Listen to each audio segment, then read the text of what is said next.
Hi everyone. Today I want to talk about an issue that I see a lot of people asking question about. So it either in Facebook groups, on YouTube, in the comments, this is on Instagram, all the socials. I see this question that comes up a lot and is, how do I stop my bird from biting? And the answer is you can't and you don't. In my opinion, how we can approach this situation, the biting issue, is we need to ask ourselves a different question. So not how do I stop my bird from biting, but how do I avoid getting bit from my bird? Because let's face it, biting is a natural behavior from birds. So you can't really stop them from doing a natural behavior. The first thing we need to find out to address this issue and that behavior that we don't like is, why is the bird biting in the first place? Once you know, or you think you know, because sometimes it's really hard, they don't speak, they won't tell you, right?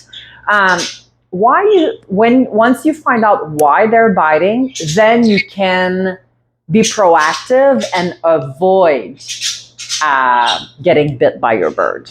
So here's some reason why your bird might be biting. I'm just going to give you a list. I have a list of reasons here, but it's not limited to this because there's all kinds of different reasons why your bird is biting. So one thing is, and yes, I'm looking at my notes because there's so many, a fight or flight response. So if they fight back, the only way they can actually fight back is by biting.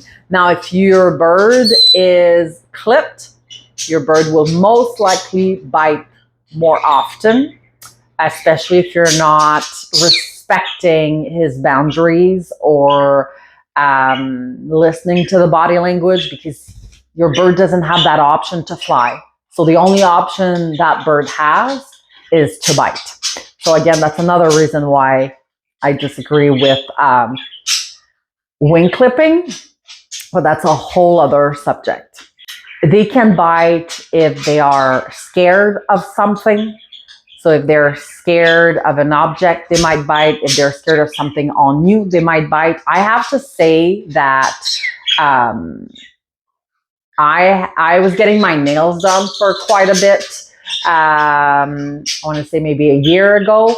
And every time I would be changing drastically the color of my nails, the first time that I was asking Olive to come see me or to step up, she would bite me. Yeah. Okay, what are you doing? What are you doing? She would bite me. And I didn't really pick up on it the first time, but then I realized that it would be every single time that I had new nails. Like, it was just out of the blue. At first I thought it was out of the blue, but then I put two and two together and realized, oh, it's every time that she sees my nails for the first time. So she was scared of my nails, really, and this is how she was responding to fear. It could be a warning sign. So specifically my Indian ringneck, she is responding. It's usually, well, she will lunge, and if I'm not fast enough, she will bite me. But it's really a warning sign in the sense that, okay, you're too close. You don't know about my Indian ringneck.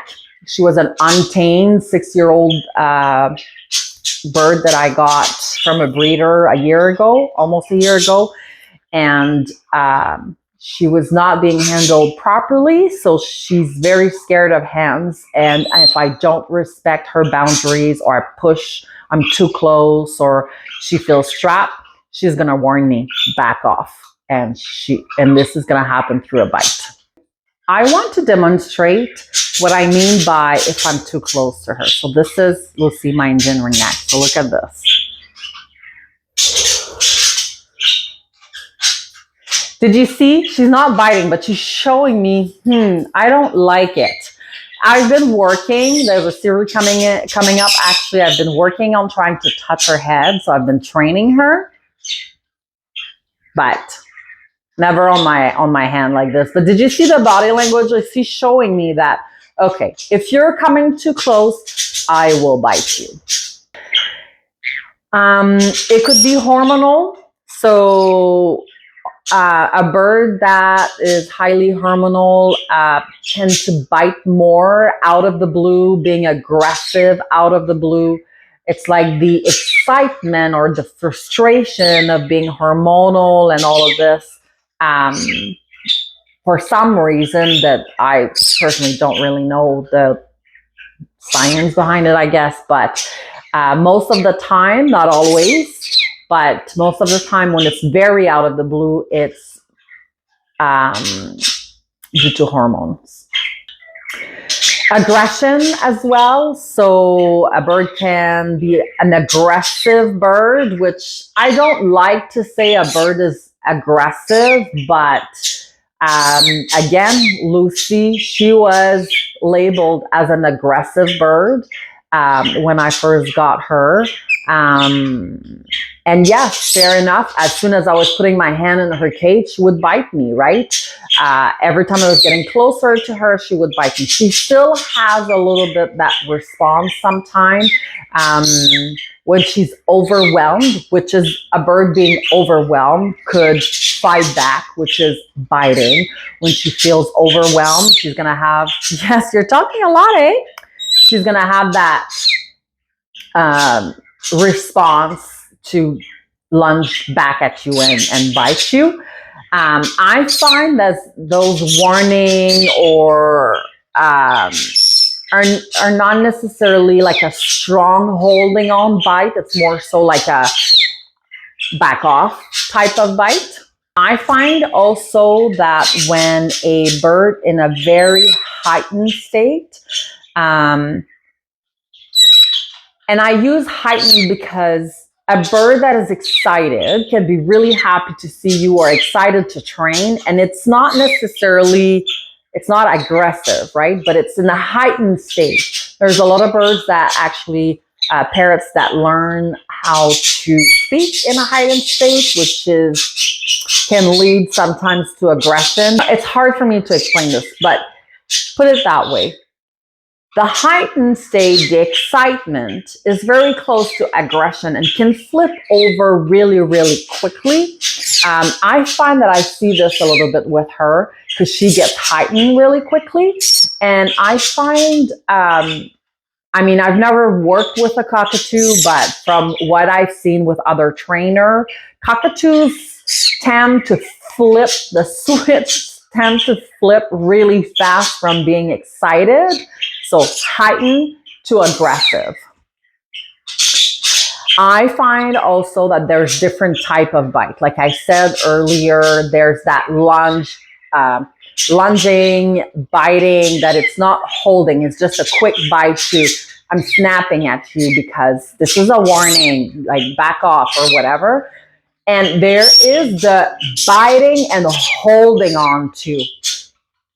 She's more of a biting and holding on to than my Indian ringneck Lucy. Lucy, it's like a fight or flight mode. She's been in fight or flight for so long and was not handled properly. Always, she would be grabbed with a net and tossed or whatever. Anyways, I'm not going to go in details with this in that video, but so the only thing she could do, because she was strapped and she couldn't fly, was to fight back, which was by biting. But I've never been bit by Lucy hard enough to have a mark or to have her you need to let it go, right? Olive, though, on the other hand, yes, I have more than once. And it seems to be when she's hormonal. Or when there's something that she doesn't like. She's either scared of it or she's not sure if it's a threat. And if I'm holding this thing that she doesn't like, she would bite me. I can see it in her body language also that it shifts. And if I see, what are you doing? If I see it in time, then I can avoid the biting.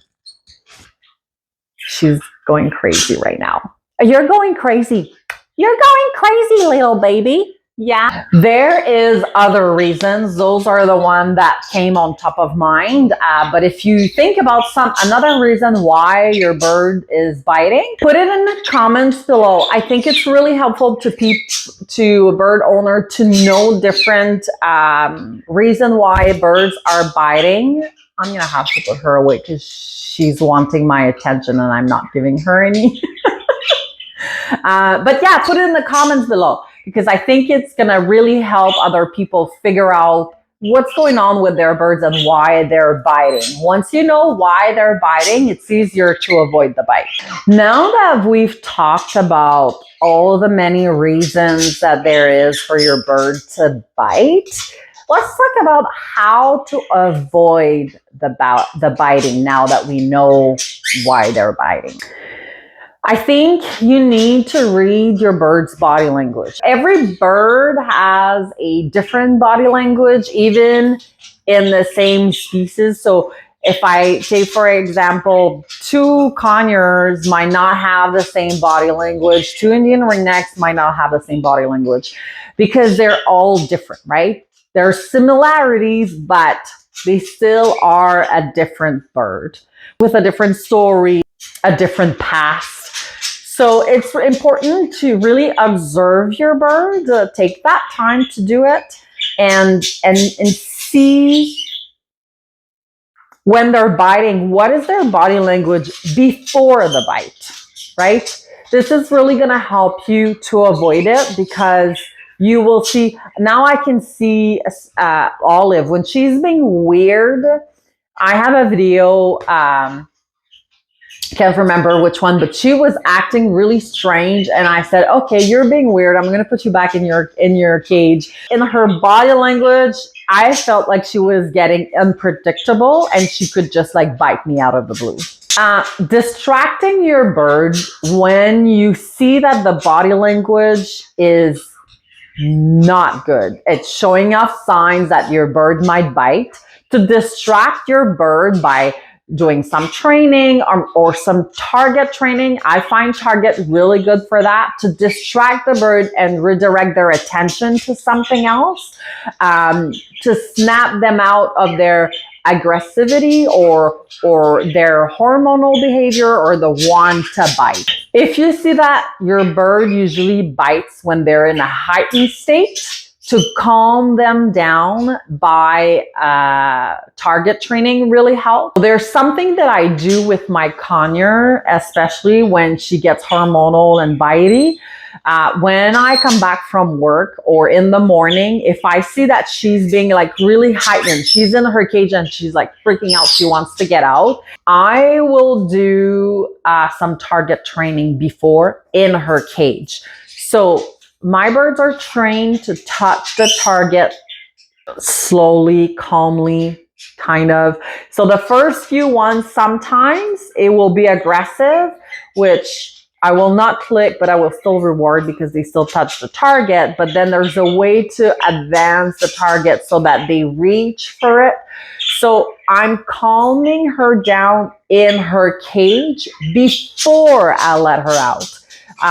Because especially during mating season, so from conures mating seasons is mostly between August and October. During that time, I find that if she's in a heightened state in her cage before I let her out, because she's so excited to see me, she would fly to me, bite me directly. It's like it's almost like when they're so heightened and so excited, they can't contain themselves. Have you ever seen this with a cat as well? Sometimes they're just so excited and they're purring and everything, and all of a sudden they bite you while you pet them.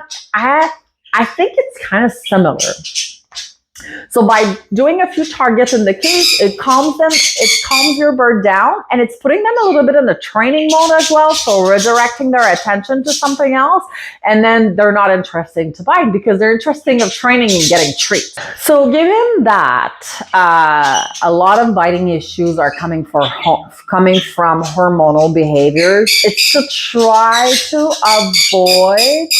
Are you okay? To try to